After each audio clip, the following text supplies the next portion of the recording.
Hey, everybody. I'm Liz Nolly. I'm Carrie Thomas. And welcome to the Just Us podcast, a place for Black women navigating corporate spaces. Hey, Liz. Hey, Carrie. What's going on today? Well, I thought I'd flip the script a little bit. Oh, really? Yeah, because, I'm always representing some version of Black inspired excellence in my wardrobe. Of course. But today I'm going a little general market with it. General market.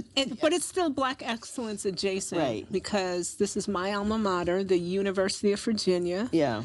Also known as UVA. Right, not U of V. Not U of V, not to be confused with my daddy's alma mater, Virginia State, or my mommy's alma mater, Virginia Union. Yes. Outstanding HBCUs as they may be. We love an HBCU. Yes, we do. And I'm the product of HBCUs by way of my mom and dad, but University of Virginia is not an HBCU.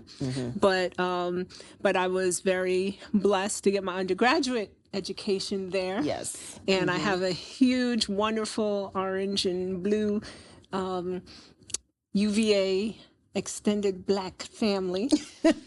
Yes. And there's some non-Black folks in that beautiful family also. Fair enough. And since today's teachable moment / readout letter is all about allyship. Okay. I thought I'd go a little different today and mix it up and go with a general market representation that is still Black excellence inspired and Black excellence adjacent. Listen, UVA is an excellent school. Thank you.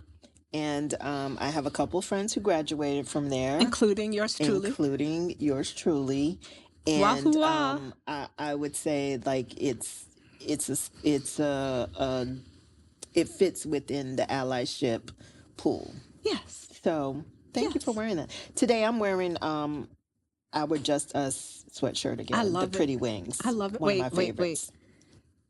Oh. I haven't done this in a while on you the show. have not. That's what I'm allowing it. Okay. I get that. I get that one free pass to rep our own merchandise. Yes. So tell the good people where you can get it.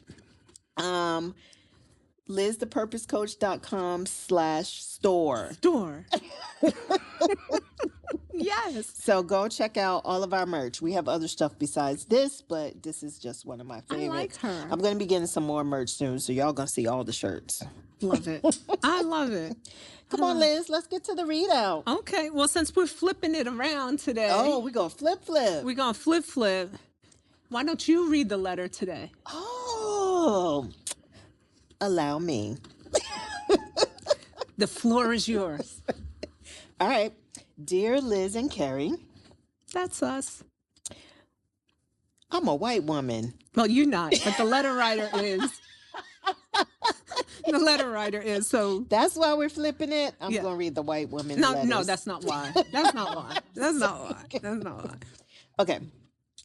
Dear Liz and Carrie, I'm a white woman in a leadership role, and I genuinely want to be a better ally to the Black women I manage and work with. I try to speak up, create space, and be intentional about equity. But I've received feedback that more than once that I can come across as tone deaf. I received feedback more than once that I can come across as tone deaf. That's been hard to hear, especially because my intentions are good. But I'm starting to realize that intention and impact aren't the same. Now I feel stuck. Sometimes I worry I'm saying too much or overstepping. Other times I pull back because I don't want to get it wrong. I've also been told that some of my efforts feel performative, which is the last thing I want. How do I show up as a genuine ally without centering myself or missing the mark? How do I know when to speak, when to listen, and how to support in a way that actually feels supportive? I want to learn. I just don't want my learning curve to come at the expense of the people I'm trying to support. Sincerely, trying, but still learning. Ooh. Whew. Now this is the part where you say, go. And go. Okay. So, because what I always do to you at the end of these readout letters. You do. So, so I figure turnabout is fair play. So actually, like, trying but still learning, kudos to you. And thank you for your letter. Like, seriously, because this is a conversation that needs to be had. Yeah. And I appreciate you and thank you for being brave enough to have it, especially to leverage our platform for putting this out there. Because we talk a lot about microaggressions and tone deafness from people who don't look like us, who we work with, or who are our managers or what have you in the workplace. So the fact that you even brought this letter forward is a huge first step towards corrective action, right? That's half the battle. Just the fact that you have awareness around this being an issue for you and the people that you work with. The other thing that I have to acknowledge is that your heart and your intention is in the right place, and it does matter. We talk about how motives matter all the time. Like, people can say things, and it's like, I could say something that lands on you as mean, and I didn't mean it, and oh my God, I'm so sorry, I didn't mean it that way. And you can tell my sincerity and my motive, my true motive and my apology, whereas I could say the same thing, recognize that and be like, oh, sorry. Like, that matters, motive matters, right? Yeah, so I would react to one with more, okay, it's okay, no worries. Whereas the other one, I would just be like, oh, like side eye energy, right? So I would say that, and I love you for pointing out that wanting to be an ally and being experienced as an ally from the recipient are two different things. Yeah. So I think it's great that you recognize that, first of all. Secondly, I don't know what your behaviors are, but I know... Yeah, she didn't give examples of how she sees herself being an ally. And so I am left wondering, like, what words is she using? Or is she actually centering herself in the conversation where she thinks she's being an ally, but it's really all about her? Like, are there things, because if people are saying you're coming across tone deaf, and you think that you're being supportive, what does your version of supportive look like? And we have to understand that. Right. But generally speaking, what's her name? Trying but still learning. The number one thing that you can do, and you can write this down, like Jordan the Stallion says, come here, right? And I'll throw my invisible glasses later. So, like, the best thing you could do, hear me, okay, is treat your Black employees like you treat everybody else. Period, full stop. So if you wouldn't affect what you think is a Black scent or a whatever kind of accent with your other employees, don't do it with your Black people. Talk to them the way you would talk to anybody. They're humans at work, your colleagues, you're all under the same brand, building the same thing, working towards the same thing. So lay off with the sister girl, honey childs, or whatever, like the TikTok thing. Like, don't be that white lady doing Black dances on TikTok at work. Don't be her. Don't. Just talk. Yeah, if the group is having a laugh about, a joke that has some cultural references, don't feel like you need to jump in with the joke. Yeah, it's not for you. Just laugh. Yes. And be done with it. But don't laugh and be like, girl, some of my best friends are Black. I dated a Black guy in college once. Whatever, I don't know. But like don't do that. Don't put that sassy Black girl sauce on. Don't say, hey girlfriend, what's up? Like don't hopefully she don't do that. Like I mean, don't, like, if you're Black workers and colleagues aren't participating in a particular conversation around culture, experience, whatever, don't throw them like Yeah. a black hook to bring them in. Yeah. Like, they're grown-ups. They'll participate and opt in when they want to. So, like, I think I shared this before on the show. Like, we all came into work after the Super Bowl weekend one time and everything. And they were all, and all my coworkers were talking. I'm the only black person on the team. Everybody's talking about, you know, the Super Bowl and stuff like that. And now I saw it. This was the Super Bowl where her performed the Black National Anthem with her guitar and stuff. And the weekend was the... Yeah, I like a song or two of the weekends, but I don't know his whole catalog. Like, you know, whatever. Like, it was okay. Yeah. I mean, but it, you know, like, I didn't feel the need to come to work talking about it on Monday morning, but they were talking about the Super Bowl halftime show on Monday morning because that's what they felt like doing, which was fine. So I was in the conversation. I was like, yeah, I saw it. Yeah, it was a good show, you know, but I didn't say anything. And my boss, who was a white woman at the time, was like, oh, but Liz, I want to hear what you think. What did you think about her? And what did you think about the weekend? And I was like, why is she calling me out? Everybody, like, I haven't said a peep in the group chat besides good morning. Like, everybody else wants to talk about it. So ask everybody else what they thought about the weekend or what they thought about her. You know, ask everybody else. Yeah, but why? No, I'm asking you because... But why sit... I'm black and I speak for the whole race. You do. You know, I carry all the ancestors from not just from the slave ship, but to the auction block over in Ghana or wherever we came from. Like, it was just, don't do that. If these are the kinds of things that you're doing, don't do that. Just have a conversation about, hey, everybody, what did everybody think of? I'm curious to see what everybody think about the halftime show. Yeah. Or if you want to engage me because you think I'm being quiet and I'm feeling left out, then just say, Liz, what'd you think? That's a human to human question. Yeah. But you make it a white to black question when you say, wait, I want to hear what you I want to hear what you have to say about the weekend. Like, don't do that. You're like that nuance matters. It really does. Yeah. It really does. So I would say just treat the us that you work with like you would treat everybody. Just see humans.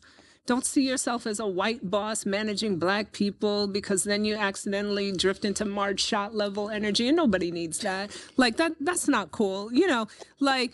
But kudos to you for accepting the feedback and being coachable around it. Kudos to you, and thanks to you for reaching out to us, you know, and everything. And the other big thing that you can do is you recognize your privilege as a white woman and as a manager, like a senior manager to these people. So the biggest, you could be not just be a manager, be a mentor. And teach them the how to navigate the landmines, you know, so that they're successful. Build them up, prime them for promotion. Advocate for them. Give them those peach assignments. Introduce them to the SVP, the EVP, the CEO the next time he or she pops into your office, to give them that visibility and to give them the connection points like you're doing everybody else on your team. Yeah. Right. And or like you would be grooming anybody else for success, and use your seat at the table to be a sponsor for them and advocate for them when they're not in the room. Those are the things that you could do. Just treat them like humans, and then utilize your privilege, your position, your power, and your influence to advocate, develop, promote, and speak for them when they're not in a room, and give them a pathway to succeed and grow and develop inside the organization. Yeah. What else?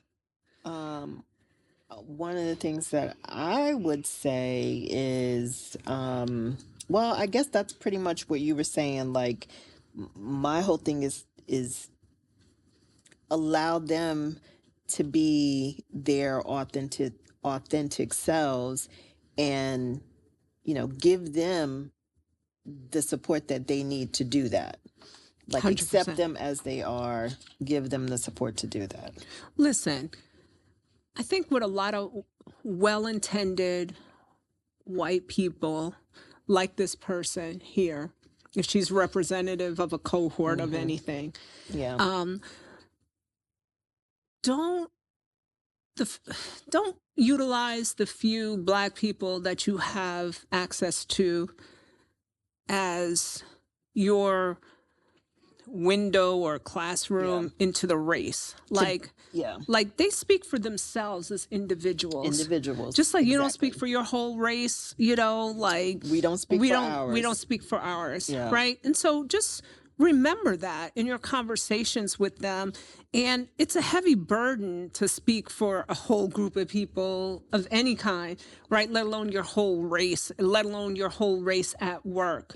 When there's so many pressures and things like that, you know, on the line. So don't do that. And, you know, just connect with them as people. That's the thing. And I will say this.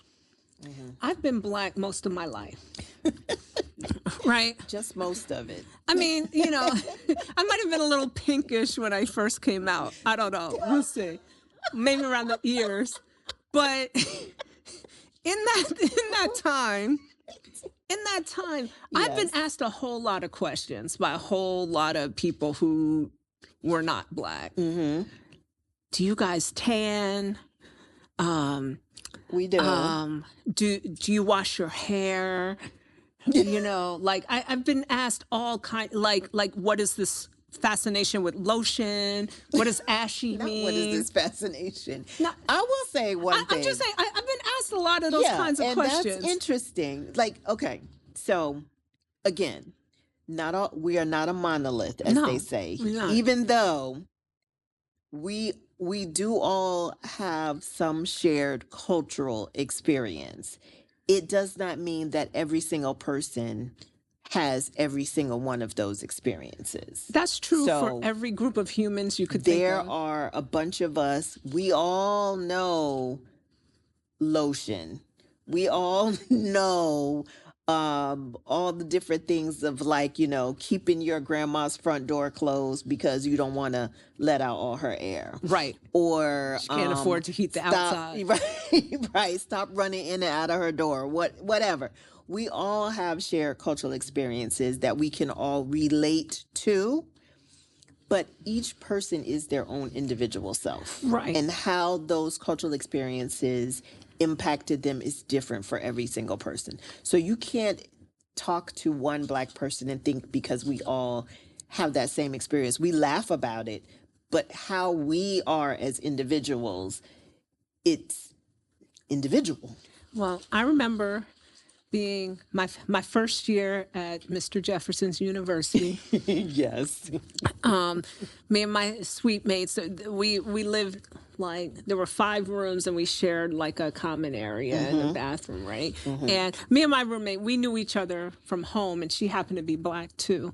And everybody else in the suite was white. So there were like probably 10 of us sitting around, 2 Black girls, 8 white girls. Yeah. And somebody asked a question about us and lotion and ashy and stuff like that. And we said, well, we use lotion because when the dry skin shows up on our melanated skin, it looks white, like you've been kicking flour or powder or whatever. Like, and that's just not a good look for us. And it's not healthy either for our skincare, right? So we're having this conversation. Me and my roommate are telling, and they're like, so one of the white girls was like, what's ashy?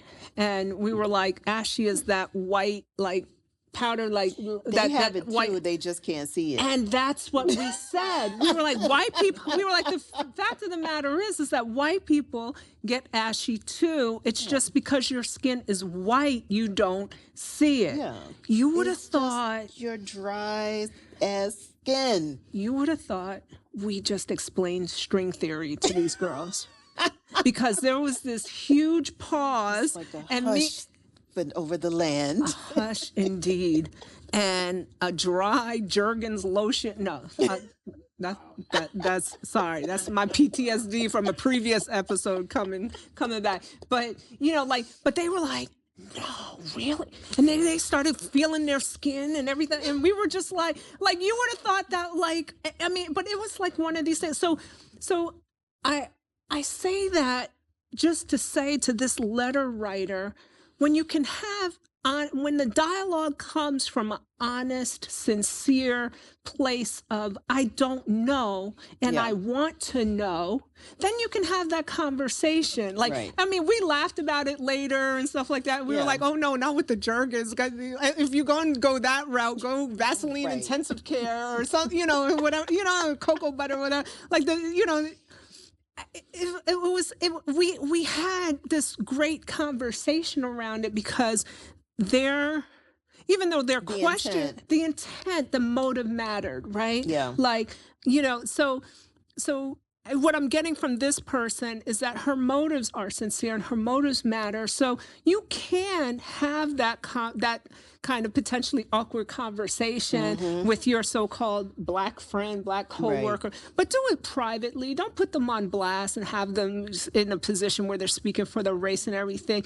And just be sincere, be your open, vulnerable self and say, listen, I just don't know. Right. I've seen this and I don't mean to offend you. And I wouldn't do it with a subordinate or somebody that you manage. Yeah. You know, like I would do it more like with a pure somebody, because then that could be misconstrued in an HR type of an environment, or do it with your friends at home or whatever the case, or find somebody who can sort of like who you can get your questions answered to. Like I have friends of all different cultures and, you know, and there's a lot that I don't know. Like I have a child who is, I have a female child that's married to another woman. I don't know a lot about like their walk in that aspect of their identity. And I always, every time I have a question for them, I'm like, guys, I'm going to get it wrong. But I just want to know so that I can get it right myself. And if it comes up in my walk, I can speak for you if you're not around. So here's my stupid question. Blah, blah, blah. Like I can have those conversations like that, like, and I might totally get it wrong when I'm asking the question, use all the wrong language, the wrong pronoun, like the whole thing. But at the end of the day, you know, my girls, they know where I'm coming from with it, and they laugh and they'll be like, nah, ma, this is it. No, we get it. So the right way to say it is this, the wrong way to say it is that, it's this, it's that. It's like, oh, okay. And that's how you learn and develop, right? And like, so now you won't go in a room full of people and use completely inappropriate language or anything, or like behave in a way that would be offensive to them. Like, and managing Blackness as a white person in the workplace isn't too dissimilar. Like you can educate yourself. You have to find a safe place to ask the question, right? But the way to do it isn't like in a staff meeting to put your Black employee on blast and make them the spokesperson for the race. And like that is not the right way to do it. And if you find yourself doing that, you could say, like, can you come into my office and have a private conversation, apologize first, recognize and own the mistake and everything, and show that person where your heart is. Because one thing about Black folks is if they and the Lord know your heart, then all will be forgiven and you can get to a place of healing and unity and have an honest conversation. That is for sure. You are absolutely right. Okay. Let me reframe that experience thing. Maybe I have to reframe that for our letter writer. So if your motives are clear and pure, and they see that, then there will be a spiritual unification process that occurs that creates a safe space to have a dialogue. Personally, I think she ought to Google what the Lord is. Exactly. But well, and then we don't want her maybe to do not. it. Maybe We don't not. want her to do it. You can Which Google brings it. me to the other She can part. Google it. She can Google it to understand it, but not to use not it. to use it. Not to use it. That's the other not part. To use the it. Don't use part. it. Don't think because you learned something, now you have to put it into, your dialogue or your behavior. Exactly. You do not. Exactly. Because all we want to do at the end of the day in corporate settings and everywhere else is just be treated like all other humans are in those same places and spaces.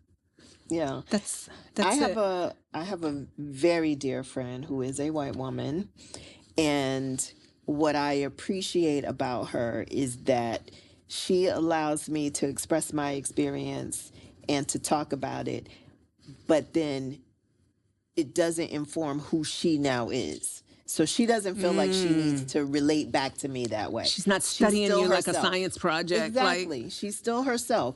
We still laugh and talk, and she behaves like she is, and I behave like I am. Neither of you is method acting. Right. We're just being who we are. Exactly. And her understanding of me and my culture is even greater because she just listens. She doesn't try to make it hers. And my guess is you don't try to make her culture yours either. I do not. No. You just listen to her exactly. and rock with it. Yeah.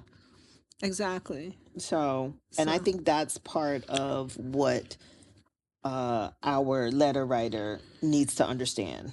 True allyship to our dear letter writer, it's not about proving anything to anybody else. You could be an ally by being a sponsor to all your employees, especially your diverse employees, to opening doors, using your privilege and your influence and your position to help them grow, develop, and to advocate for them, to create places and spaces for them to grow and be great, because you're in the room and they're not. And it's really about what you do when people aren't looking. That matters. But when people are looking, just treat everybody like the great human beings that they are. Like the golden rule still applies to, treat other people how you want to be treated. Yeah. I think one thing that I think I heard you say at one point was like, if you want to know if you're doing the right thing, then before you do it, ask yourself, am I doing this to actually be an ally or just to be seen as one? Motive matters. Yeah. Life is not on the tickety top. Exactly. Just saying. I appreciate a good ally. I do. We all need them. Like we do need them, and I think that there's benefit to Black people understanding, like, not that there are other people of other cultures that are genuinely wanting to be supportive of us and that just don't know how. So thank you to our letter writer. What's her name? Trying but still learning. So thank you for reaching out to us. Yes. It matters, and I hope that we continue to hear from all of our listeners who want to understand the Black experience in corporate America a little bit better. 100%. Keep trying, keep learning, because we're all trying and we're all learning every day. And keep subscribing, liking, and sharing this podcast too. Exactly. Now, one thing that we don't want you to do is ask for an invite to the cookout. Oh my gosh. So, trying but still learning. I'm going to step on my soapbox for just for 30 seconds and throw. The floor is yours. And throw a little shade on a family that irks my last good nerves.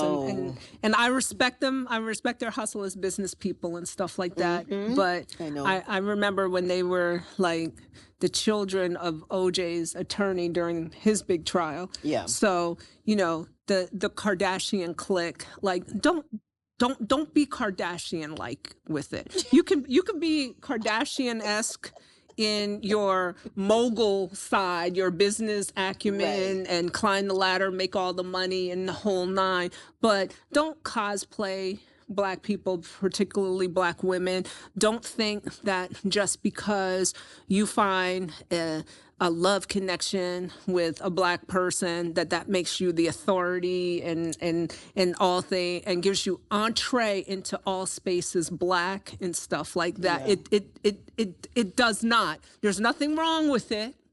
There's nothing wrong with it, but it doesn't make you more welcome at the proverbial cookout than other people. And it's and that whole way of thinking is something that I affectionately like to call, Carrie knows this and I'll share with y'all, I call it the Kardashian effect. Is when, you know, like cultural appropriation and co-opting of things that are ours by other folk. But then all of a sudden it becomes popular and everything like that.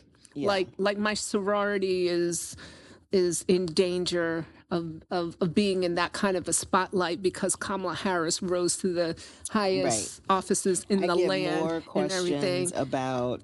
And it's like the sorority from other people.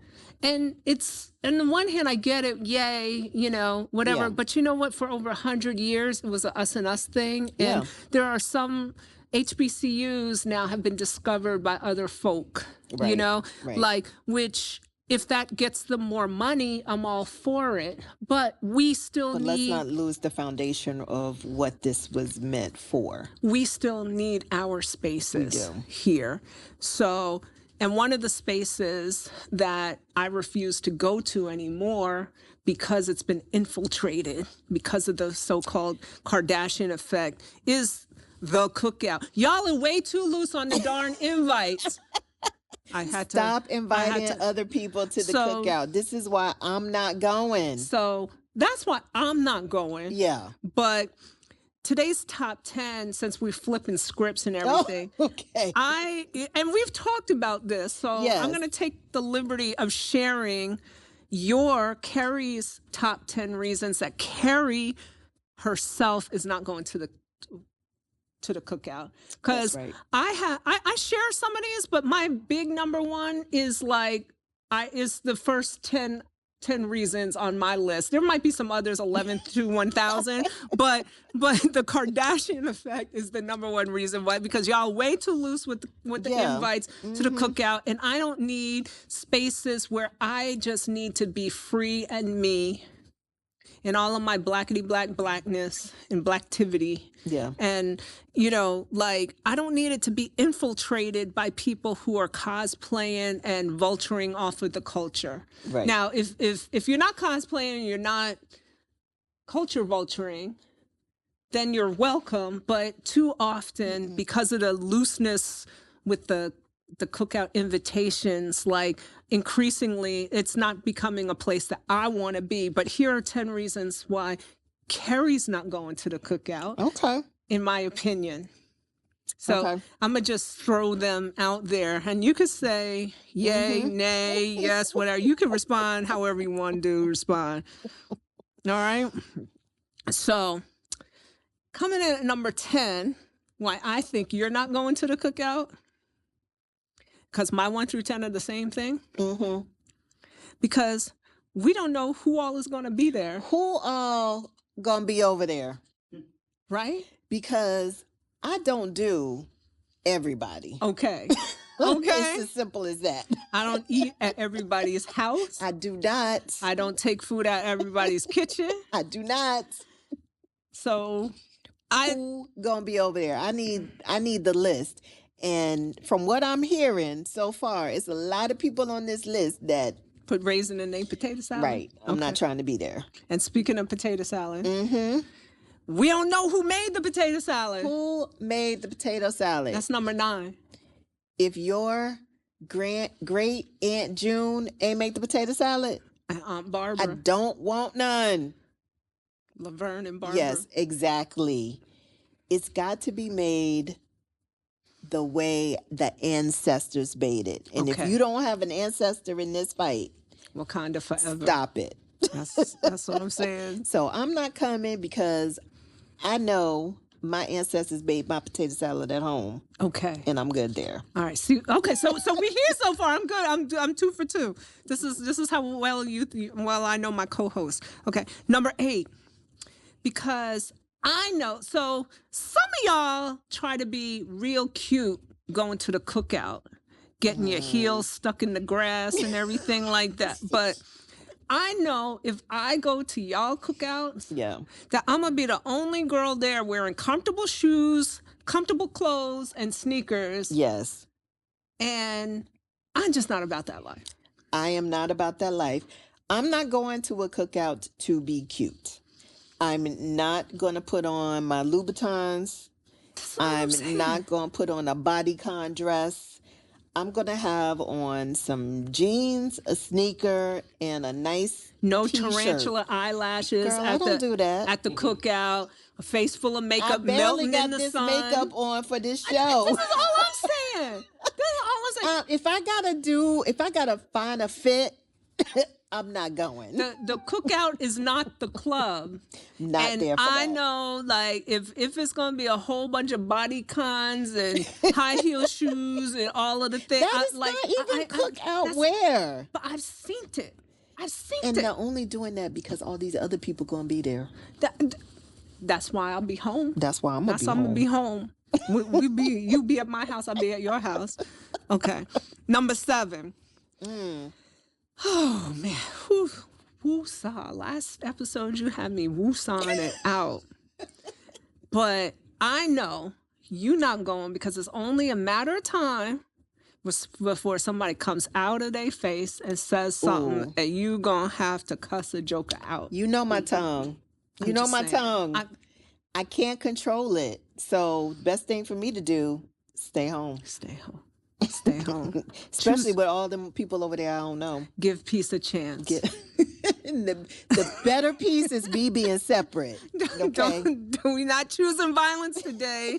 We choosing to stay home.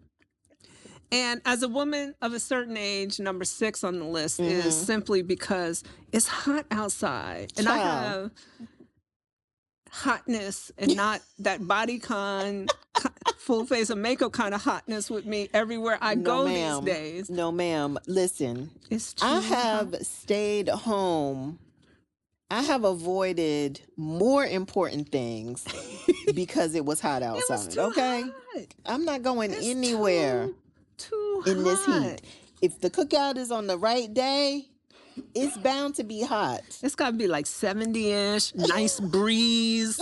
You know, it's got to have some tinted area. Like, I like the sun. Don't get me wrong. Like, I love the sun. A beach day with an umbrella. A beach day. You know, like my mama always said, my roots are deep in the hearts of the jungles of Africa because I like the heat.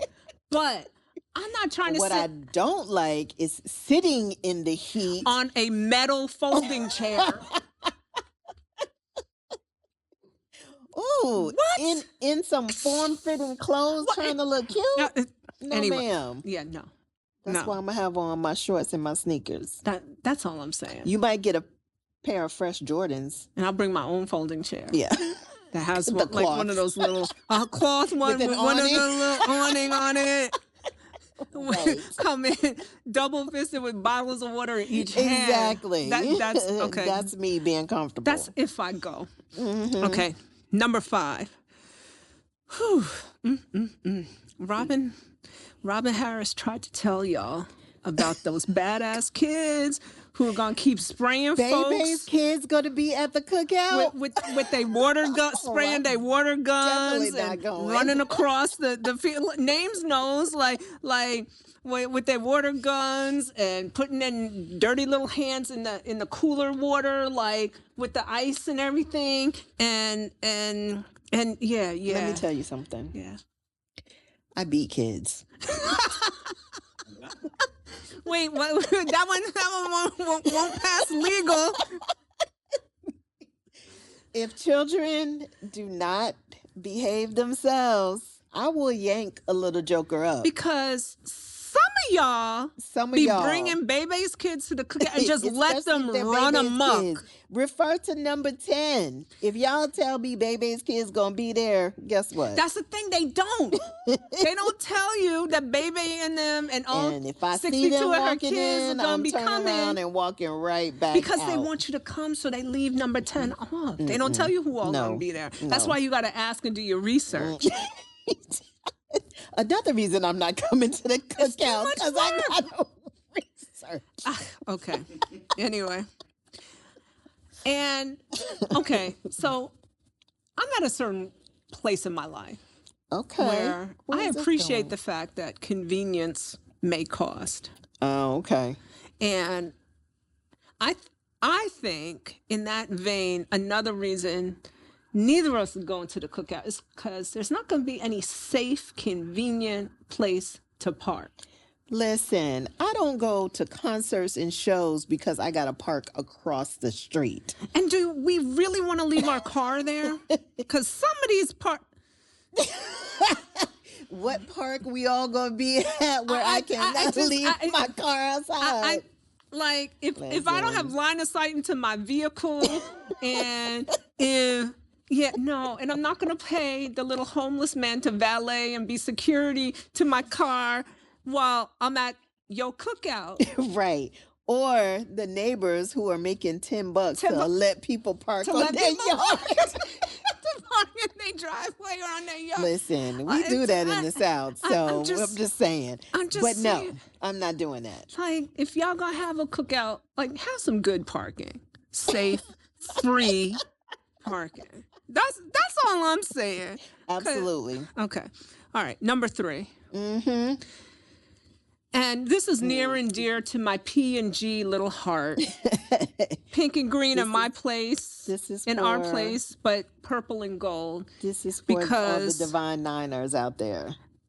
I'm not going, and I don't think you going, because you and I both know if the cues aren't making the chicken, I don't want to go any place near that particular cookout.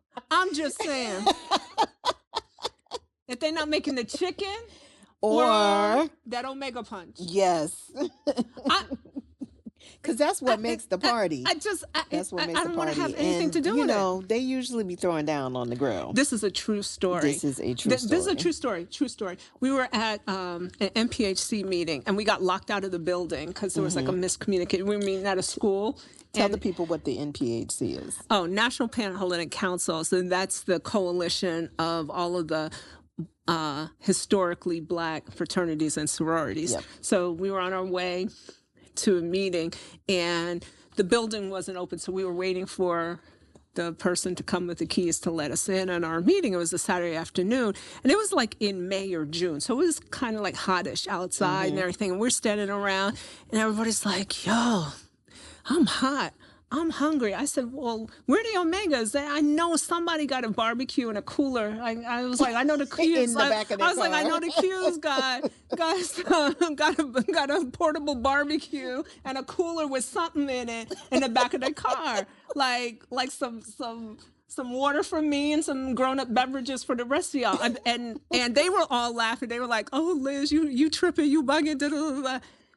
These 2 Omegas come around the corner. Yo, y'all, what's up? And then we explained where we were waiting, and somebody said we should have a little picnic cookout thing. And right on time, this Omega said, and he wasn't there for the earlier part of the conversation. He was like, well, I got the grill in the car and the cooler with a case and some water in the trunk. And I was like, I told y'all, I am not new to this. I am not new to this. Anyway, so if the Omegas ain't working the chicken on the grill, I don't want to be any place near your cookout. And I don't think you want to be there either. I do not. All right. Number 2. I said it before. I'll say it again because y'all are way too loose with the invite. Yes. And the cookout, like Brooklyn, has become way too gentrified for my liking. Agreed.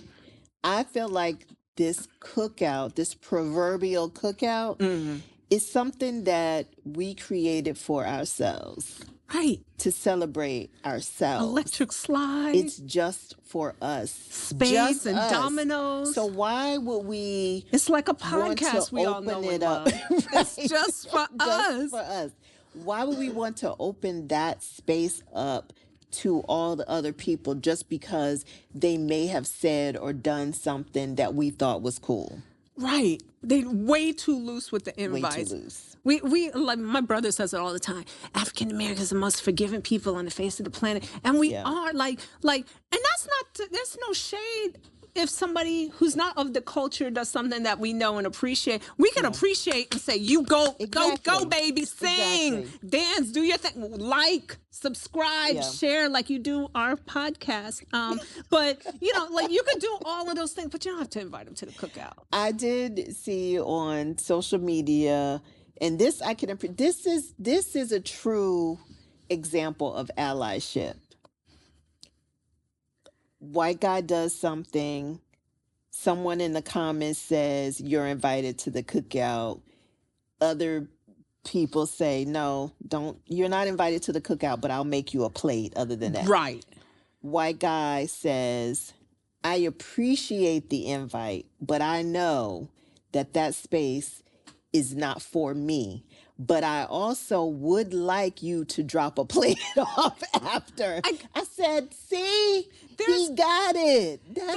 If you get invited to the cookout, politely decline. Well, it depends upon who you are, though. Yeah. There's some other folk who like, listen, Black folks, we welcome everybody. That's the problem. We do, but we need to be more selective. More selective, yes. There was a viral, I can't even remember who the guy is, but he was talking about, there was this viral clip that went around the interwebs, like, with this white guy talking about he was invited to a cookout or family reunion with one of his black teammates. He played football or something in college, and the plates, the dominoes, the card, the food, and and everything. And he was like, I hope they invite me back. And it was the most loving. I mean, that sounds familiar. I haven't seen it in a while, but his whole experience, he was just like it was like Discovery Channel for him, like being that immersed in the culture and everything. But at first he thought like, oh, I'm walking up here, they're gonna be like, yo, they're gonna whatever.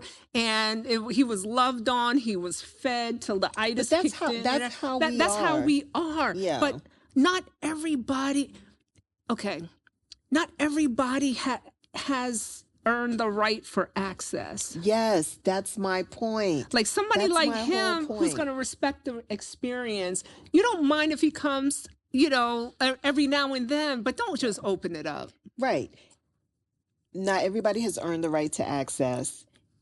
And there are some spaces where access should not be offered. It's denied. Yes. Because if it's good for the goose, good for the gander, right? Like we have been excluded in so many spaces historically in these United States that we built places and spaces just for us, or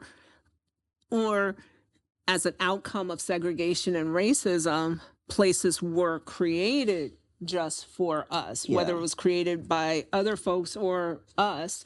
Like, so these spaces have deep cultural connections and come from deep-rooted places in our psyche. For spaces that are solely for us, because allowing others in takes away from us being able to be ourselves, and not even in a bad way or a negative way or that we're doing something nefarious, but we often have to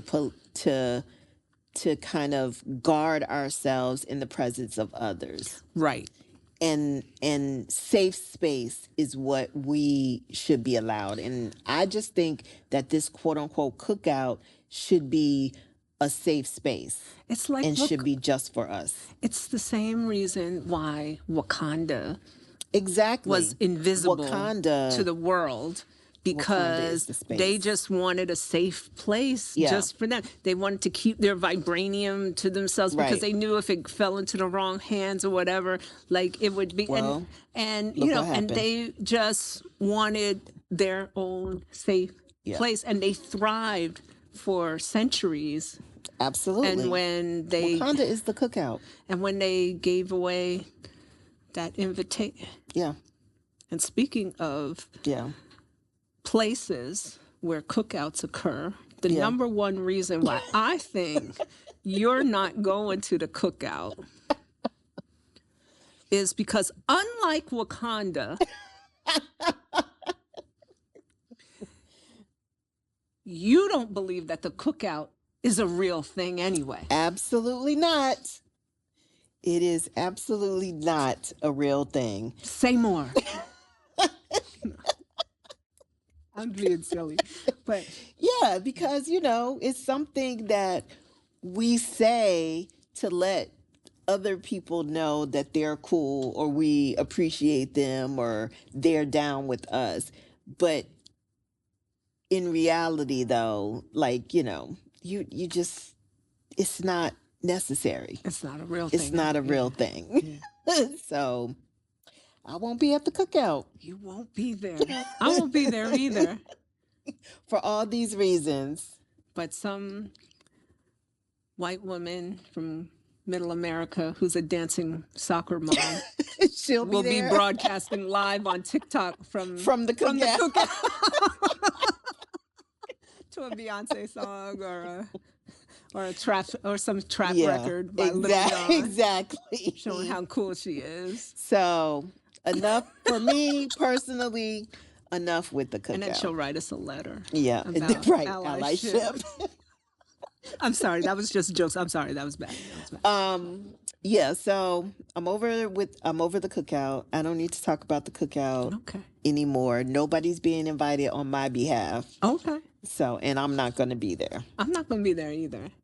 But I do hope that we can revisit the topic of allyship again. Like maybe we'll actually have a guest on and we can talk about it in the future. Because I do think that while we don't want to invite them to the cookout, we do want to invite them to the show to talk about supporting Black women in corporate America. 100%. Listen, anybody that knows anything about the history of Black people, Black culture, Blackness in America knows that progress, inclusion, equality, whatever buzzword you want to wrap around it, has only happened when all of us have worked together, like, you know, from the abolitionist movement to suffrage movement to civil rights to Black Lives Matter to everything that's happening in the world today. It's only when all of us work together, like even, you know, and it's especially profound and powerful when white folks work on behalf of issues that disproportionately impact Black folks. I mean, that's just how it is. But when all folks work together, the tide rises, the ship rises with it. So we all win. So like allyship is real and I know we've been joking about the cookout and everything, but it does go both ways though, right? So, you know, you think of like all of the white activists that died alongside the likes of like Medgar Evers and stuff like that, Goodman and Cheney and freedom riders and stuff. There's we could go D9 with it. There's a member of Delta Sigma Theta who's a champion, and she's like old school. Delta, her son, who's a Q, and like we see a lot of him. But like even in our own state, one of the most influential members of Iota Phi Theta is not Black. Or whatever, and it doesn't really matter. Like it's like we joke a lot about cookouts and Kardashians and stuff like that, but like we told the letter writer, your heart is easy to see and your motives matter. So it's easy to tell where you're coming from, who you're culturally aligned with, who you're psychologically aligned with, and where you stand and what you believe in. And it only really succeeds if we're all in it together. 92% of Black women voted a certain way. So, but we couldn't do it alone. No. We needed higher percentages of everybody to prevent the chaotic world that we're currently living in right now. Not that I'm out here trying to tell people how to vote, but if you're not happy or if you're feeling threatened by certain things that are happening, it's because we all, it only works if all of us come together and work towards a common goal or a common objective. So, so the allyship, and it has to go both ways. We can't discount somebody out because they don't look like us. Right. Yeah. 100%. Yeah. So anyway, how'd I do with my top 10 reasons Kere's not going to the cookout? The top 10 was good. Yeah. I enjoyed it. Thank you. See, I know my co-host, y'all. But anyway, that's all. That's all we got That's today. all we got today. Please like, subscribe, and share this with your friends. And thank you for watching the Just Us with Liz and Kere podcast. We'll see you in the next episode.